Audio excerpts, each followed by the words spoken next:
2 वाट्या डाळ घेतली, त्याच्यामध्ये 1 मोठा टोमॅटो, 2 मिरच्या, 2 पिंच हिंग, त्याच्यावरती आपला भात. डाळीला शिजायला जास्त वेळ लागतो म्हणून त्याला खाली लावायचं, त्याच्यावरती ताट ठेवायचं. ताटावरती आपण हे बटाटे ठेवायचे. तुम्ही बटाटे, आळू वडी किंवा तुमचा उपवास नसेल तर अंडी किंवा भिजलेलं कडधान्य असं ताटावरती ठेवून तुम्ही त्याला शिजवून घेऊ शकता. 200 ग्राम काजू आहे, त्यांना मी अर्धा तास भिजवून घातलेल्या, स्वच्छ धुवून. आणि 1 पेला पाणी घालून त्याच्यामध्ये थोडंसं चिमूटभर असं मीठ घालून आपण कुकरच्या 2 शिट्ट्या करून घ्यायच्या. आपण रेस्टॉरंट स्टाईल काजू मसाला बनवणार आहोत. त्याच्यासाठी 4 मोठे कांदे आहेत, ते बारीक कापून घेतलेत म्हणजे लवकर भाजल्या जातात. 2 मिरच्या, 1 इंच आलं आणि ते 12 लसणीच्या पाकळ्या. आणि जेवढे कांदे घेतलेत ना त्याचे अर्धे टोमॅटो म्हणजे मोठे 2 टोमॅटो आहेत. 50 ग्राम काजूचे गर आणि हे खडे मसाले ते टाकताना दाखवते.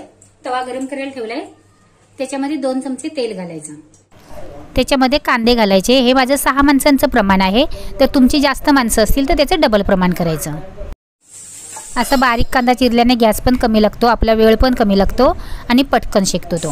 कांद्याला मी 1 2 ते 3 मिनिटं भाजून घेतलंय. त्याच्यामध्ये लगेचच आपल्याला टोमॅटो घालायचं आणि टोमॅटो लगेच शिजायसाठी त्याच्यात चिमूटभर मीठ घालायचं. टोमॅटो लगेच शिजतो पण आणि टोमॅटोचा कलर पण चांगला राहतो. टोमॅटो आपला चांगला नरम पडलाय, टोमॅटो चांगला शिजून घ्यायचा, नाही तर भाजीला आंबटपणा येईल. लसूण, 50 ग्रॅम काजू, 1 इंच दालचिनीचा तुकडा, 2 हिरव्या वेलच्या, 3 लवंग आणि 10 ते 12 काळी मिरीचे दाणे. 1 काळी वेलची सोलून घातले, 2 हिरव्या मिरच्या आणि 1 इंच आलं. सतत मिक्स करत याला आपण परतून घ्यायचं. याच्यामध्ये 3 चमचे घरचा लाल मसाला आणि अर्धा चमचा हळद घातलेला आहे. ही क्लिप माझ्याकडून स्किप झाली. 1 2 3 मिनिटं परतून झाल्याच्या नंतर मसाला थंड झाल्याच्या नंतर आपण त्याला मिक्सरला बारीक अशी पेस्ट करून घेणार आहोत. त्यातले काजू, लसूण, आलं आणि खडे मसाले ते काढून मी पहिले बारीक पेस्ट करून घेतली, नंतर त्याच्यामध्येच कांदा घालून याचं वाटण करून घेतलेलं आहे. काजूची चांगली बारीक पेस्ट झाली पाहिजे, तरच भाजीला क्रीमी टेक्स्चर येतो. म्हणून मी काजू आहेत ते पहिले वाटून घेतले. कढई गरम झाली की 2 चमचे तेल. गरम झाल्यावर 1 हिरवी वेलची, 2 लवंग आणि 1 इंच दालचिनीचा तुकडा, त्याचे 2 तुकडे केले, ते तेलात घालायचे. त्याचे तेलामध्ये चांगले परतून घ्यायचं. त्याचा सुवास आहे तो चांगला तेलामध्ये निघायला पाहिजे. अर्धा चमचा जिरं. याची फ्लेम आहे मी लोच ठेवलेली आहे, कारण मसाले आपल्याला चांगले परतायचे ना म्हणून. त्याच्यामध्ये 1 मोठा कांदा बारीक चिरलेला.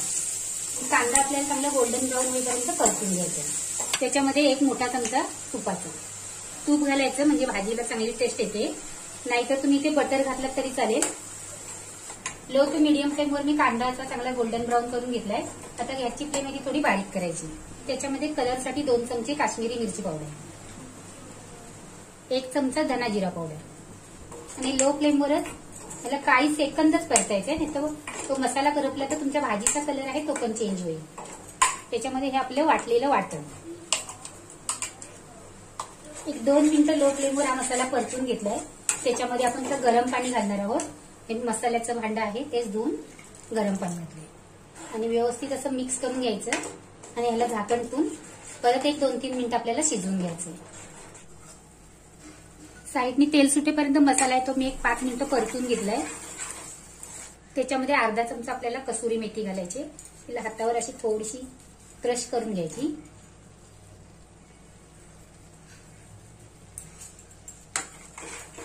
तिला मिक्स करून घ्यायची. 1 चमचा कोथिंबीर. आपण जे खडे मसाले घातलेले आहेत ते जर तुम्हाला भाजी खाताना तोंडामध्ये येत असतील, आवडत नसतील, तर जेव्हा आपला कांदा फ्राय करून झाला ना, तर आपण लाल मिरची पावडर घातली काश्मीरी, तेव्हाच ते मसाले खडे मसाल्याचे तुकडे आहेत ते काढून घ्यायचे. त्याच्यामध्ये ह्या आपल्या उकडलेल्या काजू घालायच्या.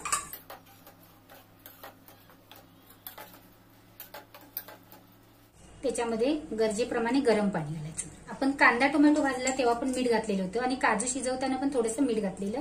तर आता आपण चवीप्रमाणेच मीठ घालायचे. 5 ते 7 मिनिटं मी हा मसाला चांगला व्यवस्थित काजूच्या बरोबर शिजवून घेतलाय. आपली भाजी तयार झाली. त्याच्यामध्ये आपण ही दुधावरची साय आहे माझ्याकडे, ती मी घालणार आहे. तुम्ही इथे क्रीमचा पण वापर करू शकता. 1 पॅकेट आणलं ना ते तुम्हाला लगेच वापरावं लागतं, म्हणून आपण अशी दुधावरची साय आहे ना ती घातली तरी पण त्याने पण भाजीला चांगलं क्रीमी टेक्स्चर येतं आणि टेस्ट पण लागते. वरून कोथिंबीर घालायची आणि मिक्स करायची. बघू शकता तुम्ही आपली कशी मस्त सुवास पण सुटलेला आहे आणि आपली फ्रंट स्टाईल आपला काजू मसाला तयार आहे. गॅस बंद करायचा. कुकर साधारण थंड झाला की खोलायचं. थंड झाल्याशिवाय खोलायचं नाही. त्याच्यातून बटाटे काढून घेतले आणि ते सोलून घेतले. बटाट्याची भाजी चांगल्या जाडगोळ्याच्या भांड्यात करायची म्हणजे ती चांगली तरसल्या जाते, म्हणजे परतायला भेटते. मी इथं तव्यावर करणार आहे. तवा गरम करायला ठेवला, त्याच्यावरती तेल घातले 2 चमचे.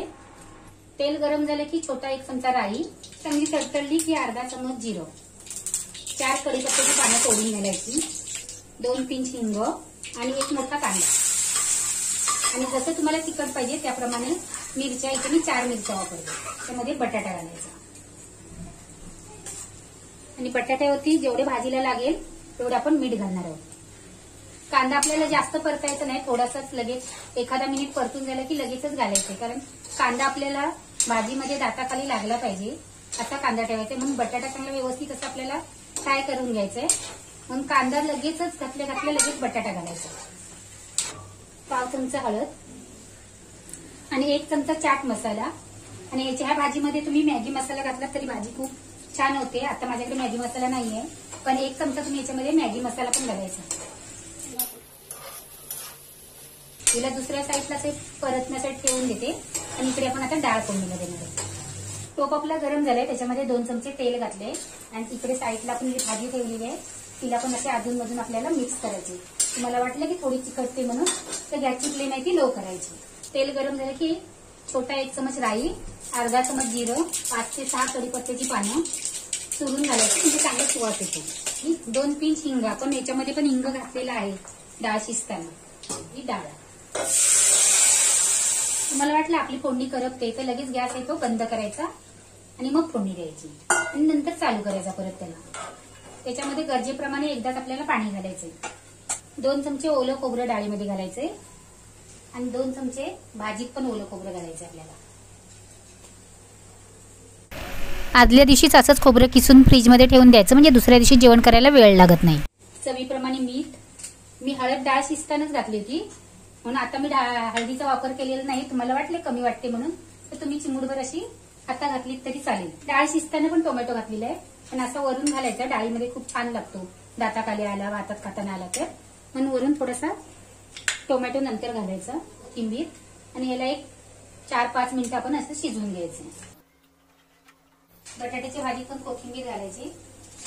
तुम्ही ते टेस्ट करून बघू शकता मिठाचं प्रमाण बरोबर आहे का म्हणून.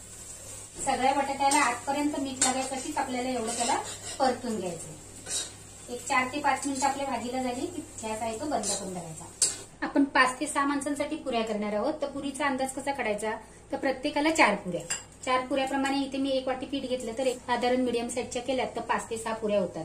त्याप्रमाणे तुम्ही अंदाज लावून पीठ घ्यायचंय. त्याच्यामध्ये 1 मोठा चमचा बारीकवाला रवा. बारीकवाला रवा घातल्याने ना पुरी चांगली फुलते पण आणि लवकर ती चिमत नाहीत. आणि 1 चमचा बेसन पीठ, त्याने पुरी आहे ती चांगली खुसखुशीत होते. आणि चवीप्रमाणे मीठ, छोटा 1 चमचा तेल. हे सगळं साहित्य आहे ते मिक्स करून घ्यायचं. चांगलं व्यवस्थित असं एकजीव करून घ्यायचं आणि थोडं थोडं पाणी घेऊन एकदम जेवढा तुम्हाला घट्ट गोळा भिजवता येईल तेवढा भिजवायचा. एकदम घट्ट गोळा भिजवलात ना तर पुरी जास्त तेल घेत नाही. आणि तुम्ही चपातीसारखं पीठ भिजवलत ना तर पुरी तेल खिचून घेते. म्हणून एकदम आपल्याला घट्ट असं भिजवून घ्यायचंय. म्हणून एकसाथ पाणी घालायचं नाही, थोडं थोडं पाणी घालायचं. असं आपला घट्ट गोळा मळून झालाय आणि ह्याला जास्त वेळ ठेवायचा नाही, फक्त 5च मिनिटं ठेवायचंय. तुम्ही जर जास्त वेळ ठेवलं तर हे पीठ आहे ते पातळ होईल आणि मग पुऱ्या तुमचे तेल खेचून घेतील. म्हणून कोथिंबीरची भाजी करणार, त्याच्यासाठी इथे कोथिंबीर घेतली. माती असते चांगली स्वच्छ अशी धुवून घ्यायची आणि कोथिंबीर मी देठाचा कट घेतलेली आहे. तिला चांगली व्यवस्थित अशी आपण बारीक कापून घ्यायची. 3 कांदे उभे असे पातळ चिरून घेतले, त्यांना असे मोकळे करून टाकायचे. कांद्याच्या अशा पाकळ्या वेगळ्या करून झाल्या की त्याच्यामध्ये मीठ घालायचं आणि ह्या कांद्याला चोळून साईडला ठेवून द्यायचं. त्याकडे जर वेळ कमी असेल तर असा चुरून घ्यायचा. मग त्या कांद्याला चांगलं पाणी सुटतं, त्याच्यामध्येच आपल्याला हे पीठ भिजवून घ्यायचे. पण तुम्ही जर असं 5 मिनिटं ठेवून दिलं ना तर व्यवस्थित असं पाणी सुटतं. 2 हिरव्या मिरच्या घालायच्या. जर तुम्ही मुलांसाठी करणार असाल तर मिरची नाही घातली तरी चालेल. 1 चमचा घरचा लाल मसाला, अर्धा चमच हळद आणि 2 वाट्या बेसन, 2 चमचे गरम तेल. आणि याला व्यवस्थित असं मिक्स करून घ्यायचं. आणि आपली कोथिंबीर. तुम्हाला घाई असेल आणि तुमच्या कांद्याला जर आता पाणी सुटलं नसेल तर लागलं तर नंतर पाणी टाकायचं, कारण कोथिंबीरीमध्ये पण पाणी आहे. आणि व्यवस्थित असं आपल्याला एकजीव करून घ्यायचंय. शक्यतो आपल्याला ह्याच्यातच हे पीठ भिजून घ्यायचंय. एक अर्धा चमचा जिरं आणि चिमूटभर ओवा हातावर क्रश करून घालायचा. मी याच्यामध्ये पाणी थोडं पण वापरलेलं नाही. माझं त्या कांद्याच्या पाण्यामध्ये आणि कोथिंबीरीच्या याच्यामध्येच भिजून झाले पीठ. असं आपल्याला घटसरच भिजवायचंय. 5 मिनिटं मसाले मुरण्यासाठी याला ठेवून द्यायचंय. वाटलं आपल्याला खूपच टाईट आहे तर आपण त्याच्यामध्ये 1 चमचा पाण्याचा वापर करणार आहोत. ह्याला साईडला ठेवून द्यायचं आणि पुऱ्या करायला घ्यायच्या. तुम्ही गव्हाच्या पिठाच्या छोट्या छोट्या गोळ्या करून पण पुऱ्या लाटू शकता, किंवा अशी एक मोठी गोळी घ्यायची आणि त्याला थोडंसं हलकंसं आपण पीठ लावणार आहोत. जास्त पीठ लावायचं नाही, तर ते तेलामध्ये करपतं. मग पाहिजे तर तुम्ही अशाच सुद्धा लाटल्यात तरी पण चालेल. आणि पोळी आपल्याला जास्त पातळ किंवा जास्त जाडी पण लाटायची नाहीये. पीठ कडक असतं तर पोळी आहे ती आपल्याला थोडी जरा ताकद लावून लाटायला लागते. बघू शकता तुम्ही, आपली एवढी अशी जाडसर अशी आपल्याला चपाती लाटून घ्यायची आहे. जास्त पातळी नाही आणि जास्त जाडी नाही. तुम्ही जेव्हा हे गव्हाचं पीठ भिजवलेत ना, तेव्हा याच्यामध्ये अर्धा चमचा तुम्ही साखर टाकलीत ना तर त्याला ब्राऊन असा कलर येतो. पण मला असं शेकूनच ब्राऊन कलर आलेला आवडतो, म्हणजे पुरी आहे ती चांगली शेकते. आणि तुम्हाला जेवढ्या आकाराच्या पाहिजे तेवढ्या आकाराच्या तुम्ही पुऱ्या पाडून घ्यायच्या. थोडंसं पीठ टाकून बघायचं तेल तापले काय म्हणून. असं वरती आलं की समजायचं आपलं तेल आहे ते तापलेलं आहे. कारण आपल्याला एकदम कडकडीत असं तेल गरम करायचं नाहीये, पण चांगल्यापैकी बऱ्यापैकी आपल्याला गरम करून घ्यायचंय. आणि तुमच्या जर पुऱ्या जास्त असतील तर तुम्ही मोठी कढई ठेवायची. पुरी कशी तुंब अशी पटकन फुलून वरती आली पाहिजे. आणि मध्यम टू लोच्यावर यांना चांगलं व्यवस्थित असे शेकून घ्यायच्या. एका साईडनी शेकली की दुसऱ्या साईडनी पलटी करायची. तुम्ही अशी छोटी गोळी घेऊन पण पुरी लाटू शकता. अशी गोल्डन ब्राऊन झाली की तिला चांगली नितळून घ्यायची. पाहिजे तर तुम्ही अशी झारा आहे तो तुम्ही दुसऱ्या कुठच्या वाडग्यामध्ये किंवा कशामध्ये ठेवलात तरी पण चालेल. आणि पुरी चांगली व्यवस्थित अशी आपल्याला नितळून घ्यायची.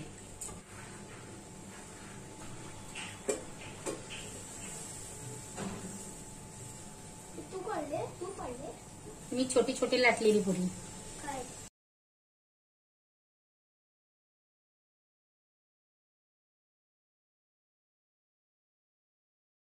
अशा प्रकारे आपण सर्व पुऱ्या आहेत त्या तळून घ्यायच्या आहेत.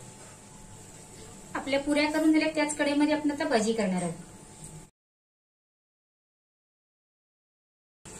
आपण पुऱ्या होईपर्यंत पीठ भिजवून ठेवले ना, मग ते बरोबर असं पातळ असं झाले. ते छोटे छोटे सोडायचे.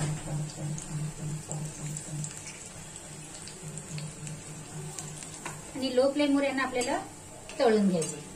एका साईडनी शेकले की दुसऱ्या साईडनी पलटी करायची. चांगल्या कुरकुरीत आणि गोल्डन ब्राऊन होईपर्यंत त्यांना शेकून घ्यायचे. त्याच्यामध्येच आपण आता भजी तळून झाल्याच्या नंतर पापड, तुमच्या काय फेण्या पापड असतील ते तळून घ्यायचे. हे गुलाबजामुन आहेत ते आपण आदल्या दिवशी करून ठेवायचे. घरच्या घरी गुलाबजामुन कसे बनवायचे त्याचा व्हिडिओ मी शेअर केलेला आहे, त्याची तुम्हाला लिंक देणार आहे.